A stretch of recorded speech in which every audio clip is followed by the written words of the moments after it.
मुझे हर रोज़ ढेर सारे कॉल आते हैं ये बोलने के लिए कि सर हम अपना बिज़नेस स्टार्ट करने के लिए पैसे कहाँ से लाएं, बिज़नेस स्टार्ट करने के लिए पैसे कहाँ से जोड़े, कौन हम पर इन्वेस्ट करेगा।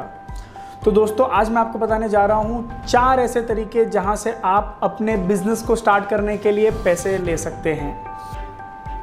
सबसे पहला तरीका जो है शार्क्स।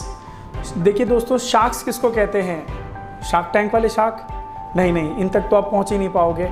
शार्क्स वो होते हैं इंस्टीट्यूशन जो पैसा लेंड करते हैं बिजनेसेस को, जैसे कि वेंचर कैपिटलिस्ट, जैसे कि अदर इंस्टीट्यूशंस होते हैं जो बिजनेसेस को अंदर इन्वेस्ट करते हैं, बिजनेसेस का एक शेयर खरीदते हैं। लेकिन रुकिए, आपके पास तो बिजनेस ही नहीं है, आपके पास एक आइडिया है, एक विजन है। तो ये जो शार्क्स होते हैं ये आपके आइडियाज़ और विजन पर पैसा नहीं लगाते हैं, इनको प्रूवन ट्रैक रिकॉर्ड चाहिए जहाँ पर वो उनका पैसा हर बार बढ़ता रहे और सिर्फ ग्रो करे, ना कि घटे। तो वो आप पर बगैर ट्रस्ट के पैसा नहीं लगाते हैं। नंबर 2, जिन्हें हम कहते हैं गोल्ड फिश। दोस्तों इन्हें गोल्ड फिश इसीलिए कहते हैं क्योंकि इसमें बहुत सारा लुक होता है लेकिन मज़ा कुछ नहीं होता। गोल्ड फिश होती है आपकी बैंक्स और अदर मनी लैंडिंग इंस्टीट्यूशंस। दोस्तों ये ढेर सारा इंटरेस्ट लेते हैं और पैसा देते हैं, लेकिन इसमें भी सबसे इम्पॉर्टेंट बात यह है कि ये आपको बिजनेस स्टार्ट करने के लिए पैसे नहीं देते हैं। एक बात का ख्याल रखिए, बैंक्स उन्हें लोन देती है जिनको लोन की ज़रूरत नहीं होती है, और जिनको पैसे की ज़रूरत होती है उनको बैंक्स लोन नहीं देती है।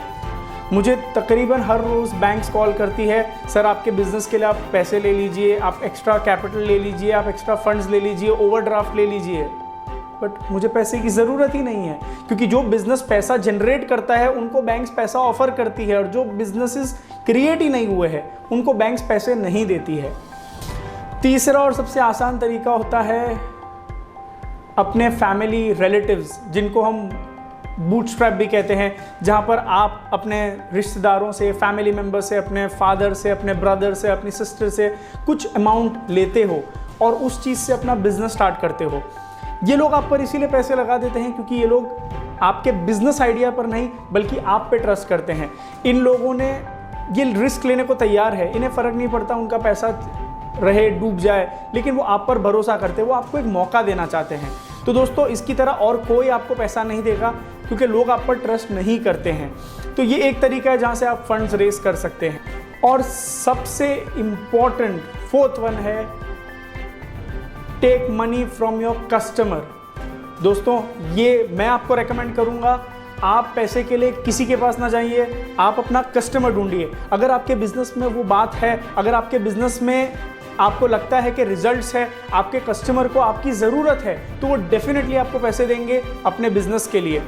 मुझे बहुत से लोग बोलते हैं सर मगर मेरे पास तो अपना विजिटिंग कार्ड प्रिंट करने के लिए पैसे नहीं है, मेरे पास तो अपने बिजनेस को सेटअप करने के लिए पैसे नहीं है। देखिए ये सारी फिजूल की बात है।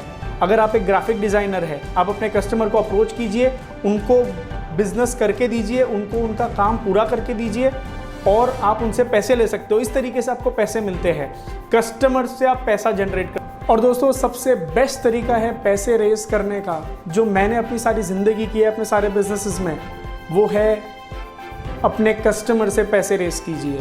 जी हाँ दोस्तों, कस्टमर से पैसे कैसे रेज करते हैं? कस्टमर के पास जाइए, उसको कुछ बेचिए। इस तरीके से आपका मॉडल ट्राइड एंड टेस्टेड हो जाएगा, आपने उसका एक मार्केट रन कर लिया। और अगर कस्टमर आपके प्रोडक्ट में, आपकी सर्विस में इंटरेस्टेड है तो डेफिनेटली आप उसको बहुत ग्रो कर सकते हो, लेकिन आपने अपना मार्केट ट्रायल कर लिया, तो ये बहुत ज़रूरी है।